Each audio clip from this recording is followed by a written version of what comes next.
Apóstolo, como é que os seguidores de Cristo eram chamados discípulos, apóstolos, enquanto não eram convertidos?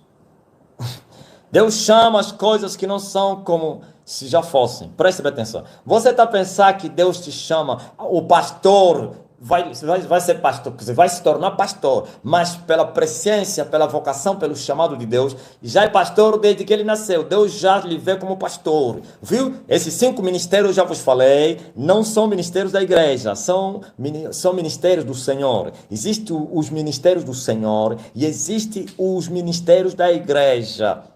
Ouviu? O que é o ministério do Senhor? Os chamados os 5 ministérios. Glória a Deus, do altar, como apóstolos, profetas, pastores, mestres, ou então doutores, evangelistas. Esses aqui foram vocacionados por Deus. E a vocação de Deus é antes mesmo que você existisse. Antes que nascesses, eu te conheci. Antes que saísse da madre da tua mãe, eu te santifiquei. E as nações te dei como profeta. Ouviu? Como profeta. Porque naquele tempo existia o ministério de profeta somente. Agora, o que você esperava? E veio o Filho de Deus e trouxe outros ministérios. Alguém disse, com Jesus Cristo já não existe ministério profético. Como vocês estão tolo que você vai encontrar na igreja sempre houveram profetas? Se for essa igreja, vai dizer, são falsos. Naquele tempo, na igreja primitiva, tinha profetas. Em Antioquia, tinha profetas e doutores. Bom, não é isso que eu quero explicar. Então, cheia, é assim. O Senhor chama as coisas que não são como já fossem. Vocaciona você antes mesmo de você nascer, desde o ventre da sua mãe, antes de sair do ventre da sua mãe. Então, o que acontece? Depois você vai vir para o conhecimento da verdade. E quando você vier para o conhecimento da verdade, você se torna discípulo. Ouviu? Porque ele disse, vós que cresces em mim, se permanecer nas minhas palavras, então sereis meus discípulos. Viu? Não eram só os apóstolos, os discípulos. Os discípulos estavam divididos em 3 grupos. Tinha o primeiro grupo, para não falar até 4, né? Dentre os 12 também tinha um subgrupo dos 3. João, Tiago e Pedro. Depois vinham os outros. Bom, vamos juntar esse aqui, o primeiro grupo, dos apóstolos 12. E no meio deles tinha lá um diabo. E depois vem um grupo que ele escolheu mais tarde e chamou os 70, que ele também comissionou. E depois tem uma multidão de discípulos que seguia o Senhor. Ouviu? Uma multidão de discípulos. Vai encontrar isso. Por que eram discípulos? Porque eles haviam crido em Jesus e permaneceram nos escritos, então, nos ensinamentos de Jesus. E se tornaram quê? Alunos. Porque se você crer em Jesus e você não permanecer, como é que você vai se tornar aluno? Porque você tem que permanecer para aprender com o mestre. Discípulo significa estudante, aluno, seguidor. E assim, todos que seguiam Jesus eram chamados de discípulos. Mas no meio dos discípulos, escolheu 12 e ele os chamou de apóstolos. Ouviu? Os chamou de apóstolos. Por quê? Porque esses aqui iriam apacentar o rebanho do Senhor. Esses aqui, glória a Deus, iria lhes dar a missão. Jesus já estava a preparar a sua ida, o seu regresso para o céu. Por isso preparou 12, ou 11 nesse caso, menos 12, menos 1.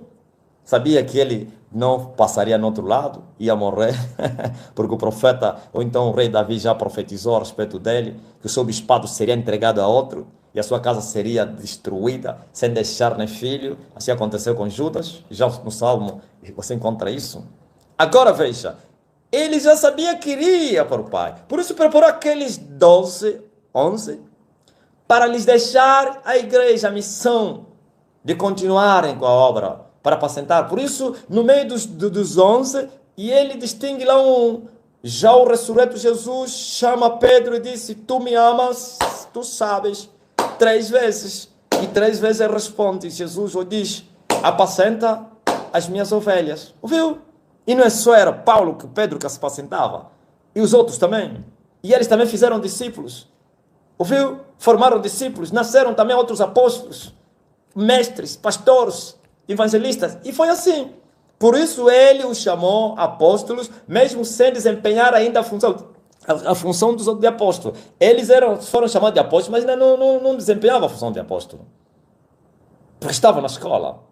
Não saiam de Jerusalém, até que do alto sejais revestidos do poder. E alguém fez uma pergunta aqui, como então eles não estavam convertidos e ele os mandou para ir pregar, expulsar demônios? Claro! O Espírito Santo estava com eles. Mas como o Espírito Santo tinha tomado o corpo, estou a falar Espírito Santo Jesus, porque Jesus e o Espírito Santo são um. Alguém vai dizer, que é isso? Sim. Jesus, Deus estava em carne, então ele não poderia entrar dentro deles.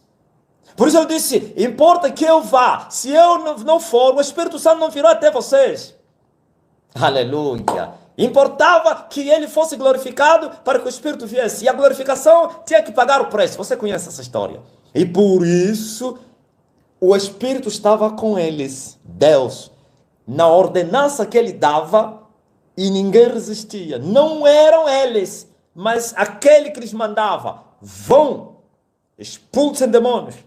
Se houver filho da paz naquela cidade, vão vos receber e a vossa paz vai repousar. Se não vos receber, sacudem os vossos pés e dizem, ainda assim, é chegado até vós o reino dos céus. Ouviu? E foram, expulsaram demônios e ungiam os enfermos com azeite e os curavam e anunciavam as boas novas. Diziam o quê? Eles dizem, é chegado até vós o reino dos céus. E eles falaram isso. Pregaram isso em Israel. Não somente os 12 e outros também, os 70. Você não viu? Eles voltam, Senhor, os 70, em teu nome, os espíritos nos sujeitam. E se alegraram com isso. Jesus reprovou, lhes repreendeu. Não se alegrem porque os demônios se vos sujeitam. Alegrai-vos pelos vossos nomes que estão escritos no livro dos céus, onde da vida. Ouvistes? Então é ele que mandou. Mas o mesmo que havia mandado, agora diz, terminou o mandato que eu vos dei. Agora vocês vão ter que esperar. Já não estarei no vosso meio. Vocês vão precisar agora me receber dentro de vocês, para vocês conseguirem fazer a obra. Jesus disse, alguém perguntou, como tu vais te manifestar a nós e não ao mundo? Ele disse, o mundo não me conhece, por isso não vou me manifestar a eles. O Espírito da verdade que há de vir habitar em vocês e não ao mundo. Por que não? Porque o mundo não me conhece.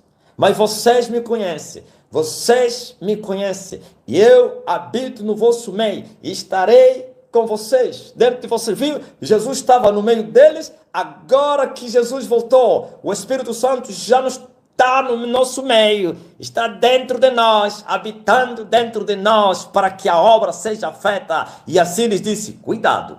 Não pensam que agora vai funcionar. Agora não. E já não estarei com vocês. Sabe? Vocês vão ter que esperar até que eu volto através do meu Espírito que eu vou enviar para entrar dentro de cada um de vocês, para receberem o dinamite do céu, aquilo que ele chamou a virtude de Deus, ou então o poder do alto, para vocês poderem me testemunhar, ouviu? Começando Jerusalém, Judeia, Samaria, até os confins da terra. Se vocês não receberem isso, não tentem, vão fracassar. E assim muitos que querem pregar sem o Espírito do Senhor. E não é só o Espírito do Senhor. Eles não receberam somente o Espírito do Senhor. Também foram revestidos do Espírito do Senhor. Uma coisa é nascer de novo e outra coisa é receber a virtude do Espírito. A capa de Elias, a unção dobrada do Espírito do Senhor sobre o crente para poder abalar os poderes das trevas, para expulsar demônios, para curar os enfermos. Eu não estou dizendo que todos que curam enfermos estão revestidos do poder, porque também há fazer isso através da fé. Ouviu?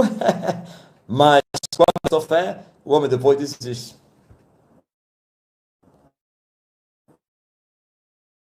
Aquilo, depois quando a fé já não está, mas o Espírito, quando nos reveste, temos a unção. E se temos a unção, temos os dons. Aleluia! Glória ao Rei Jesus, ouviu? Por isso, YouTube recuperou. Sim, é assim que acontece. Apesar que quando o diabo faz isso, consegue tirar alguma coisa, né? Consegue evitar alguma coisa. Mas ainda bem que a unção é permanente. É assim que eles não poderiam se converter, porque ele mesmo disse que o Espírito Santo ainda não tinha sido dado aos homens, porque ele ainda não tinha sido glorificado. E como poderiam se converter sem o Espírito Santo dentro deles? Por isso Jesus sabia que eles se converteriam.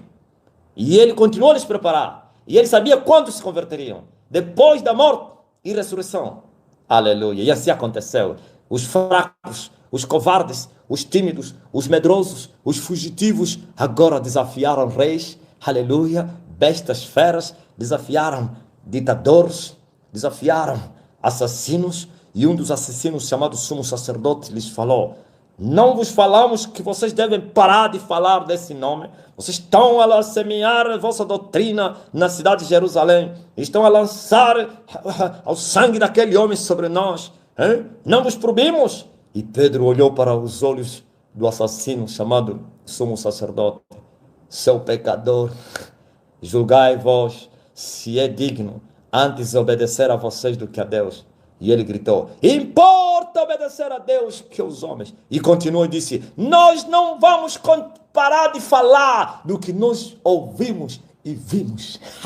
E ainda eles apontam: sim, vocês lhe mataram, mas você não sabe o que aconteceu. Ele ressuscitou e o Pai o fez Senhor e ungiu Cristo e Senhor. Os homens se olharam: oh, mas esses homens não têm medo? Claro, quando recebe o dinamite celestial é assim. O medo acaba. Morrer é lucro, viver é Cristo. E morrer só quando o homem disser: morre, morre, morre. Amém?